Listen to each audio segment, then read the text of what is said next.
आज सवेरे मैंने प्रभु से पूछा, प्रभु 10:30 की आराधना में क्या बोलना है? प्रभु ने मुझको बोला कि इसके बारे में परिचित कराऊं एक बार फिर, ताकि उपवास प्रार्थना के महत्व को हम लोग समझ सकें।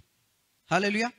और इस संदेश को मैं जरूर प्रचार करना चाहूंगा ताकि हम लोग समझें कि उपवास प्रार्थना का हमारे जीवन में कितना महत्व है। उपवास प्रार्थना से क्या क्या होता है, कैसे अंधकार की सामर्थ्य तोड़ी जाती है, क्यों परमेश्वर ने उपवास प्रार्थना को रखा है। तो हमने पहले पार्ट में हमने देखा था, न्याय के विषय में देखा था कि परमेश्वर का न्याय इस पृथ्वी पर है। और हमने देखा था खास करके 2 पदों को देखा था, लेकिन यूहन्ना रचित सुसमाचार 3 अध्याय 36 पद को हमने ज्यादा कोट किया था। यूहन्ना 3 अध्याय का 36 पद, और इसमें क्या लिखा है? ये परमेश्वर का न्याय है। क्या लिखा है? यूहन्ना 3:36। जिनके पास माइक है वो पढ़े। और उन्होंने यूहन्ना के पास आकर उससे कहा, हे रब्बी, जो व्यक्ति यरदन के पार तेरे साथ था। नहीं, यूहन्ना रचित सुसमाचार 3 अध्याय का 36 पद, 36, 3:6-36। जो पुत्र पर विश्वास करता है, जो पुत्र पर विश्वास करता है, अनंत जीवन उसका है। अनंत जीवन उसका है। परंतु जो पुत्र की नहीं मानता, जो पुत्र को नहीं मानता, वह जीवन को नहीं देखेगा। वो जीवन को नहीं नहीं देखेगा। माने ये वचन क्या बता रहा है? परमेश्वर के एक सामर्थ्य न्याय के बारे में बता रहा है कि जो पुत्र को नहीं मानता वो जीवन को नहीं देखेगा, परंतु परमेश्वर का क्रोध उस लेकिन पर रहता परमेश्वर का क्रोध उस पर रहता है, बना रहता है। और मैंने बताया था, फिर बता रहा हूं कि जैसे हम प्रभु यीशु मसीह को अपने प्रभु के रूप में ग्रहण करते हैं, हमारे जीवन में सबसे महत्वपूर्ण काम है अद्भुत शांति से हम लोग भर जाते हैं। अद्भुत शांति, हमारे मन की बेचैनी खत्म हो जाती है। क्या एक्सपीरियंस आपके पास है? क्या अनुभव आप रखते हैं कि मन की बेचैनी पूरी खत्म हो जाती है? क्यों? क्योंकि परमेश्वर के जो क्रोध वाला न्याय है वो हमारे जीवन से हट जाता है। यीशु मसीह को ग्रहण करके हम अपना न्याय करते हैं कि हम अनंत जीवन को चुनते हैं। हालेलुया।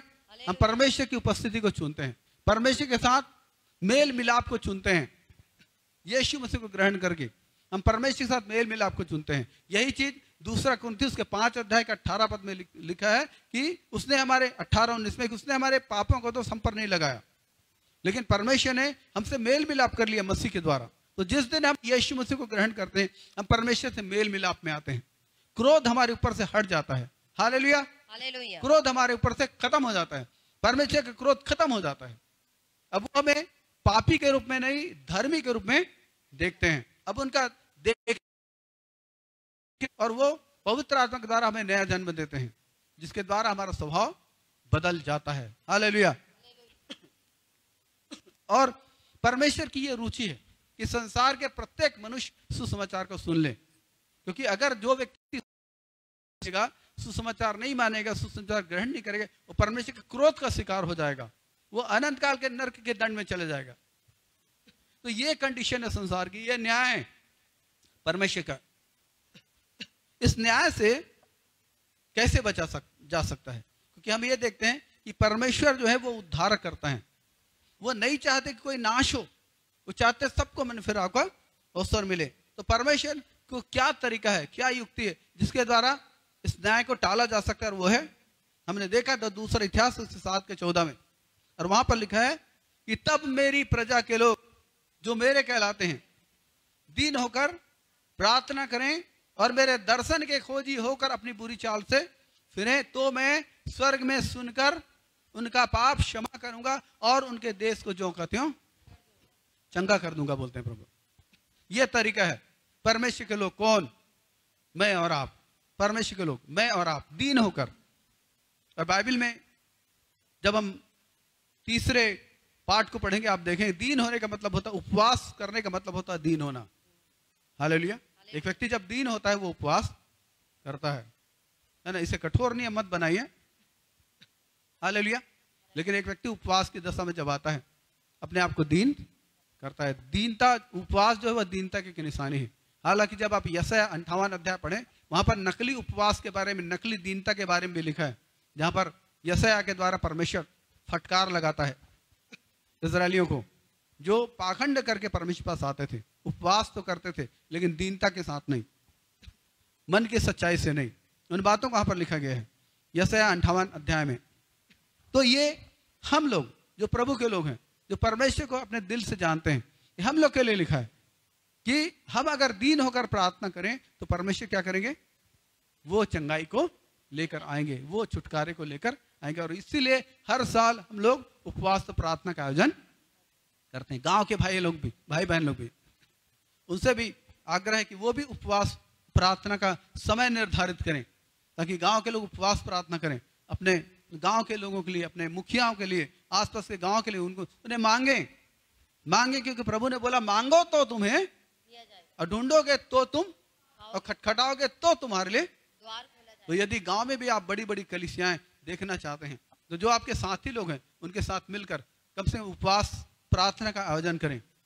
हालेलुया। और परमेश्वर के सामने बैठें, समय निकालें, परमेश्वर सामने बैठें, परमेश्वर को पुकारें, परमेश्वर से प्रार्थना करें, और परमेश्वर आपके क्षेत्र को चंगा करेंगे, परमेश्वर आपके क्षेत्र को बचा लेंगे। हम इस चीज को देखते हैं। और फिर हमने देखा था कि परमेश्वर इस उपवास प्रार्थना को आशीष देते हैं। और हमने जकरिया उसके 8 अध्याय और उसके 19 पद में हमने देखा था, निकाल के पढ़ लीजिए प्लीज, जकरिया 8 का 19।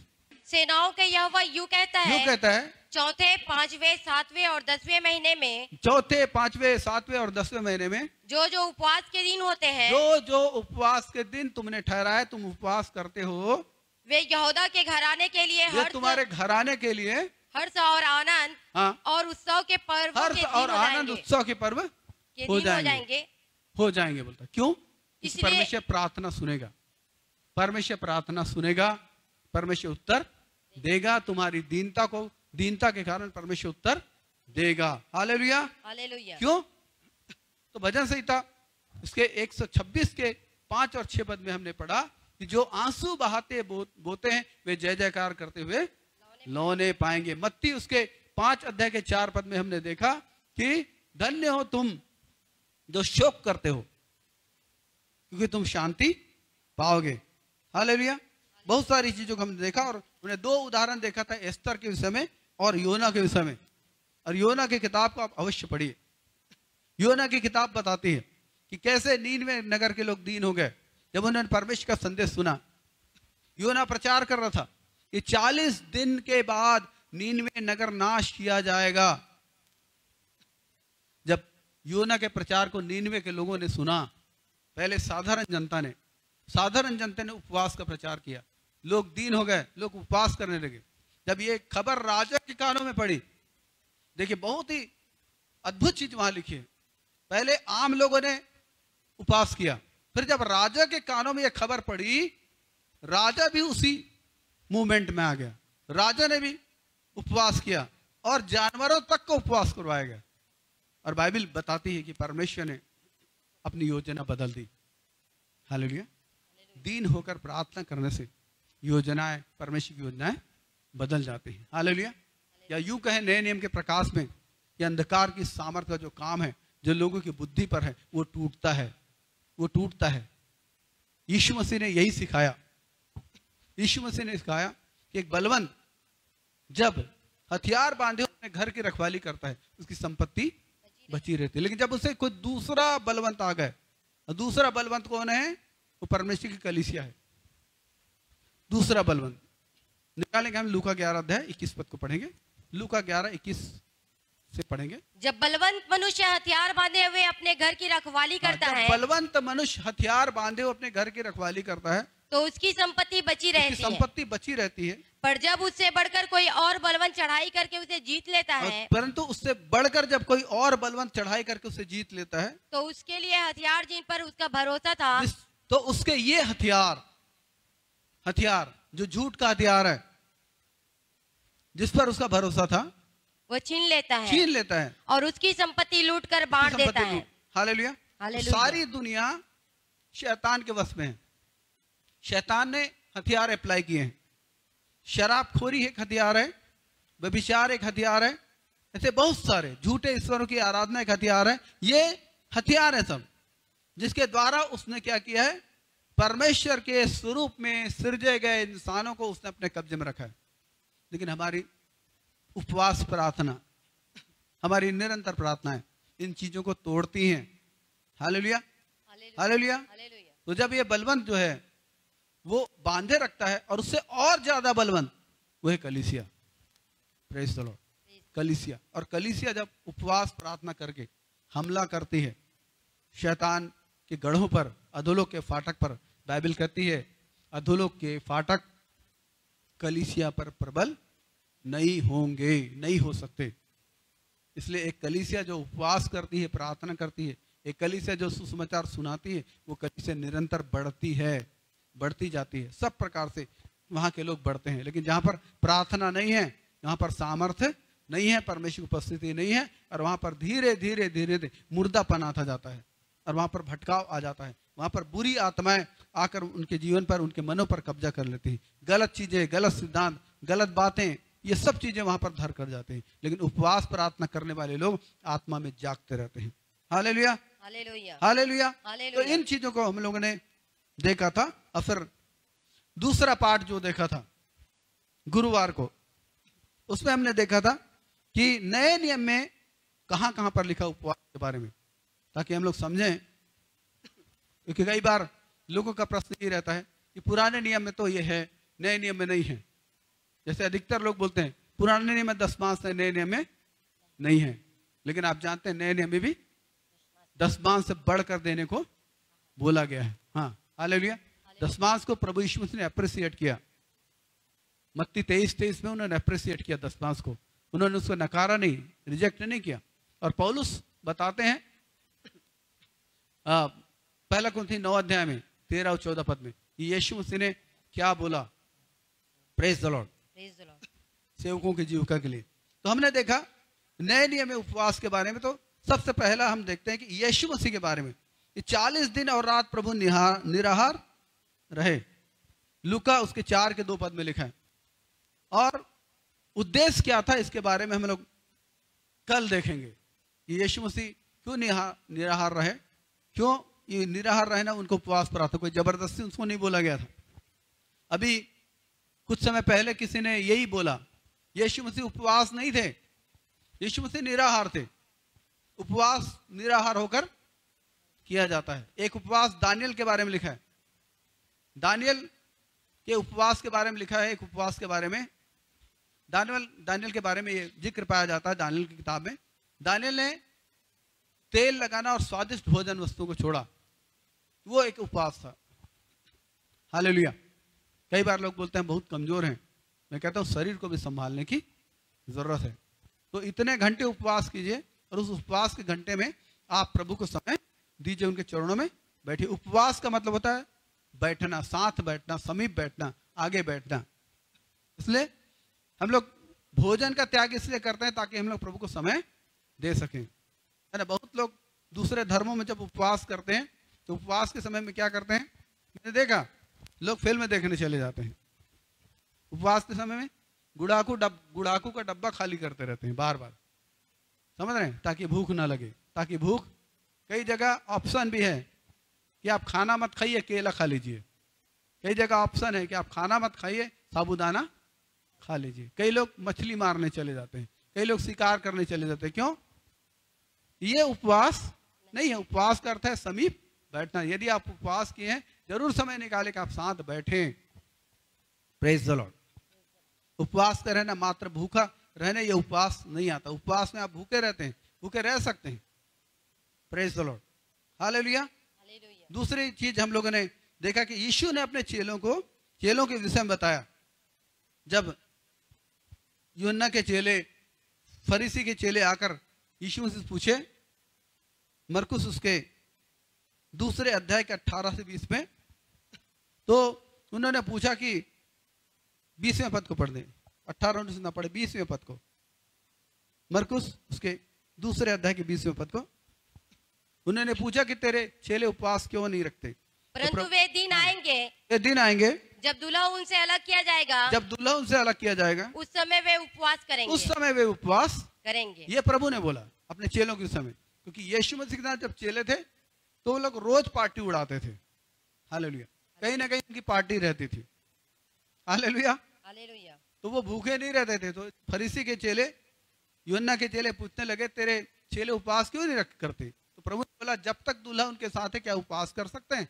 वो नहीं करेंगे। लेकिन वे दिन आएंगे जब दूल्हा अलग किया जाएगा तब वे उपवास करेंगे। ये शिक्षा प्रभु ने दी। फिर प्रभु ने इसके विषय में, यीशु ने उपवास के विषय में शिक्षा दी थी, है ना। आप मत्ती उसके 6 अध्याय के 16 से 18 को पढ़ सकते हैं। तो इस वक्त 16 को पढ़िए, 16, मात्र 16 का एक लाइन।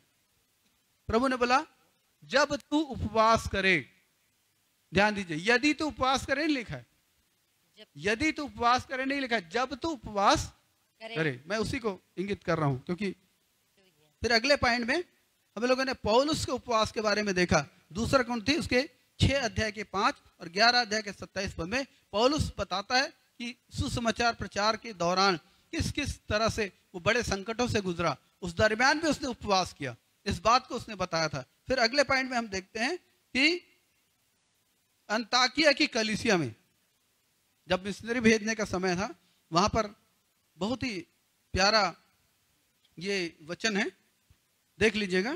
प्रेरितों के काम उसके 13 अध्याय के 1 से 3, प्रेरितों के काम 13 अध्याय के 1 से 3। अंताकिया की कलीसिया में कई भविष्यवक्ता और उपदेशक थे, जैसे बरनबास और सिमोन जो निगर कहलाता है, और लुकियुस करेनी, और चौथाई देश के राजा हेरोदेश का दूत भाई मनाहेम और साउल। जब वे उपवास सहित प्रभु की उपासना कर रहे थे, जब वे उपवास सहित प्रभु की उपासना कर रहे थे, उपवास, मैं बता रहा हूँ, उपवास सहित प्रभु की उपासना कर रहे थे, है ना। तब पवित्र आत्मा उनसे कहा। और हम आगे देखते हैं अगला पद, अंतिम पद। प्राचीनों को नियुक्त करने के समय जब पौलुस बरनबास मिशनरी यात्रा में गए, इन्होंने जगह जगह कलीसियाएं खड़ी की। फिर दोबारा जब गए, इन्होंने हर कलीसिया में मिशनरियों को, उसने पास्टरों को खड़ा किया। और प्रेरितों काम उसके 14 अध्याय के 23 पद में लिखा है कि उपवास करके उन्हें प्रभु के हाथ में सौंपा। मैं आपको बोलना चाहता हूं, बाइबल में जितना भी उपवास आप देखते हैं, कल लाइव सभा में उन चीजों को हम लोग डिटेल देखने पाएंगे। जो उपवास प्रार्थना का तीसरा पार्ट है, डिटेल में देखेंगे। अब मेरे पास लगभग 10 पॉइंट हैं, 10 पॉइंट में हम लोग देखेंगे उपवास प्रार्थना के समय। जब जब लोगों ने उपवास किया, प्रार्थना की, परमेश्वर ने उनकी दीनता पर निगाहें की। हालेलुया। उनकी दीनता पर निगाहें की, उनके हृदय को देखा। इवन जब आप बाइबल पढ़ेंगे, आप अहाब जैसे दुष्ट राजा के बारे में भी पढ़ेंगे। अहाब जैसा दुष्ट राजा जिसने पूरे इज़राइल को बिगाड़ा, उसकी अपनी पत्नी की बात मानकर, अपनी पत्नी को बड़ा अधिकार देकर, और पूरा इज़राइल जो है, एक ऐसा समय आया जब इज़राइल में परमेश्वर के भविष्यवक्ताओं को छुपना पड़ा, क्योंकि वो चुन चुन कर वो इजेबेल परमेश्वर के भविष्यवक्ताओं को मार रही थी। और सारी भविष्यवाणी की जो सेवकाई थी, सारे स्कूल्स वहां पर बंद हो चुके थे भविष्यवाणी के, पूरा तहस नहस कर दिया उसने। और एलिया को भी मालूम नहीं था, और एलिया कहता है कि मैं अकेला बचा हूं। इतनी भयंकर स्थिति थी वहां। और वहां पर फिर एक बहुत बड़ा कांड हुआ, और एक नाबोत नाम का व्यक्ति जो निर्दोष व्यक्ति था, उसको इजेबेल ने मरवाया। और इसके कारण एलिया अहाब के पास आया, और अहाब के पास आकर उसने उनके परिवार के लिए दंड की घोषणा की। और आप पढ़ेंगे, अहाब दीन हो गया, अहाब उपवास करने लगा। बहुत ही सुंदर वहां पर परमेश्वर के हृदय को देखने को मिलता है, जब उसकी दीनता कारण परमेश्वर ने अपना हृदय बदल दिया, दंड की आज्ञा को बदल दिया। Hallelujah, hallelujah. तो आप ये मत सोचे कि आपकी उपवास और प्रार्थना व्यर्थ है। नहीं, आपकी उपवास और प्रार्थना बहुत कीमती है, बहुत कीमती। इसलिए मैं फिर से बोलना चाहूंगा, कल से आखिरी सप्ताह है, सुबह की प्रार्थना जो 5:30 से 6:30 को होती है। हम उसे लाइव नहीं कर सकते। सुबह की प्रार्थना यहाँ पर मैं प्रभु का धन्यवाद देता हूँ मेरे भाई बहनों के लिए जो उपवास के साथ यहाँ पर आते हैं और 1 घंटा यहाँ पर प्रार्थना में गुजारते हैं। ये बहुत आशीषित समय होता है हमारे लिए, और मैं समझता हूँ इसीलिए लोग आते हैं। तो जो नहीं आते उनसे मेरा निवेदन है, आप आइए और प्रभु की ओर से ठहराया गया उपवास प्रार्थना, जिसमें हम उपवास करके अनुग्रह मांगते हैं परमेश्वर से अपने लोगों के लिए, छुटकारा मांगते हैं अपने लोगों के लिए, अपने क्षेत्र के लिए छुटकारा मांगते हैं, अंधकार की शक्तियों के खिलाफ हम प्रार्थना करते हैं, अपने देश के लिए छुटकारा मांगते हैं, अपने देश के राष्ट्रपति, प्रधानमंत्री, इनके लिए और बड़े उच्च अधिकारियों के लिए हम प्रार्थना करते हैं। इस स्थान पर हम प्रार्थना करते हैं। यहाँ पर आप भी आइए, प्रार्थना में शामिल होइए। और फेसबुक में जो मेरे साथी लोग देख रहे हैं और जो गांव में रहने वाले भाई बहन है, सब भी उपवास प्रार्थना का आयोजन किए, एक समय ठहराएं, उपवास करें, खाली समय निकालकर प्रार्थनाएं करें। आप देखेंगे परमेश्वर आपकी प्रार्थनाओं को सुनते हैं, परमेश्वर आपकी प्रार्थनाओं को सुनते हैं, आपका आदर करते हैं, आपके हृदय को देखेंगे वो, और हृदय को देखकर परमेश्वर आपको आशीष करेंगे। प्रभु आप सबको आशीष दे।